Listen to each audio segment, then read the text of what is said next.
তো গাইস আবারও চলে এলাম, দেখতে পাচ্ছেন আমাদের যে চিঙ্গানি তরুণ সংঘের পরিচালনায় একদিন ব্যাপী যে নাইট ফুটবল খেলার টুর্নামেন্ট যে শুরু করেছে বা আয়োজন করা হয়েছে। আজ দেখতে পাচ্ছেন আমাদের প্রাকৃতিক দুর্যোগের জন্য আমরা গ্রাউন্ডের যে পরিবেশটি সেটি এখনো সম্পূর্ণ করে তুলতে পারছি না। এই মনে হচ্ছে আর সময় আমাদের হাতে 2টি দিন আছে।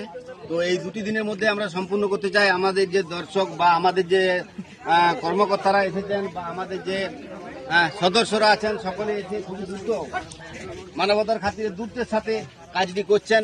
হয়তো 2-1 দিনের মধ্যে কাজটি আমরা কমপ্লিট করার চেষ্টা করছি। যে এর টাওয়ার লাইট করার জন্য ব্যবস্থা করতে হয় সেগুলোও করবো খুবই তাড়াতাড়ি। আপনারা সকলে চলে আসবেন খেলা দেখার জন্য, সকাল সকাল চলে আসবেন মঙ্গলবার দিন 7-10-2025 তারিখের মধ্যে আমাদের খেলাটি অনুষ্ঠিত হবে এই চিঙ্গানি তরুণ সংঘের মাঠে। আর এই নাইট খেলা মানে একটি বাঙালির খেলা, মানে বাঙালির সেরা খেলা যাকে বলা হয় ফুটবল।